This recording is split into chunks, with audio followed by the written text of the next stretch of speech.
All right, cool. This is question 26 from slide 7, lesson 3. Well, to read that backward, it's lesson 3 of this week, week 9, slide 7 and question 26. Now, I know we have multi-choice question. It's a multi-choice response, but let's simply work it out and we'll reach one of them, I hope. Cool. So, if we have this, we're saying that it's a square because they're both, the width and the height are the same.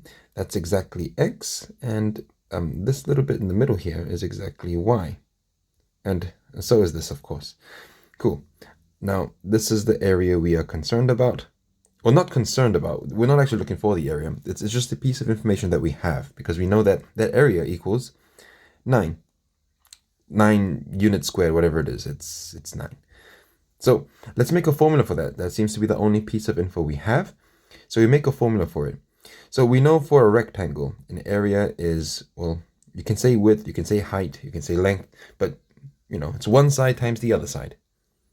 So there we go. Now in this form, we're going to rewrite the information we have, with x's and y's and 9's.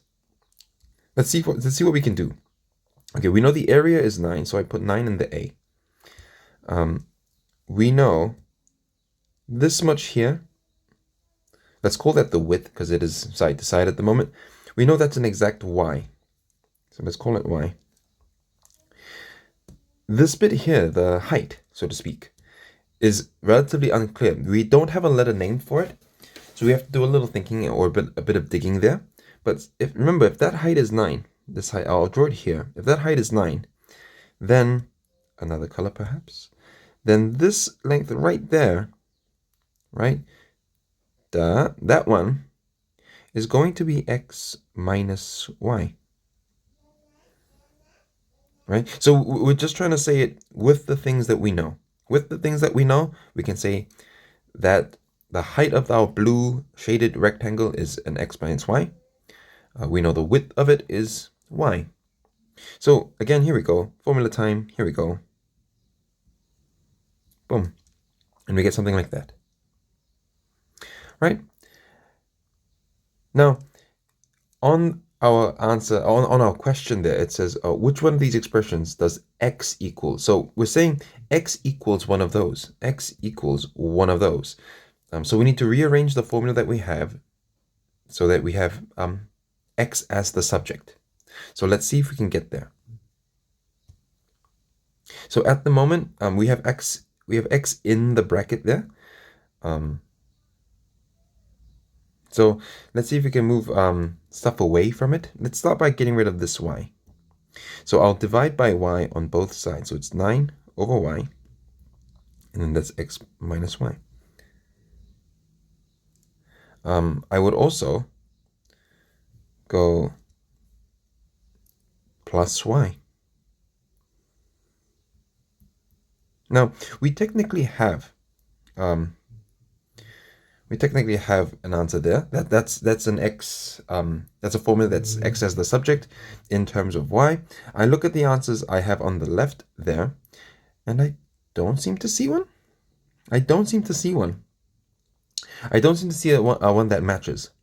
Now that e there is close, but it's got the y over 9 instead. So I know that one's not true. Now, since all of the other options are in a single rational expression or in one fraction, right? One something on top and something on the bottom. Oh, it's a little Pokeball. Let's see if we can make it like that. So we know our y over our 9 over y plus just y on its own is the same as y over 1, right? That's just how that's what whole numbers are, equals x. Let's see how we add that together. I can multiply both sides, or I can multiply this one. I can scale it up by y. I can times y to both sides and keep that fraction the same value, but just write it in different ways. I don't need to multiply this side. Because multiplying it by 1 is just the same thing. So because here, just doing that one side already gives me the same denominator. So I can add and minus I can add and subtract it already. Of course, that's x. You know what? Let's stop saying that. Let's just carry on from here. So we can just say it's 9 plus y squared over y. Right? It's the same thing. I know we can't actually get that done in any way, but it's just simplified. This is now in one expression here in a nice little fraction. Yeah. Now we have a look, and does any of them match? I think it does. Now again, it's not written in the same form. That D there, the option D, is y squared plus 9. However, we understand that this one and that one are indeed have the same meaning. So there you go. That's the one I would do. And that's how I would get it. And yeah. Hope that helped.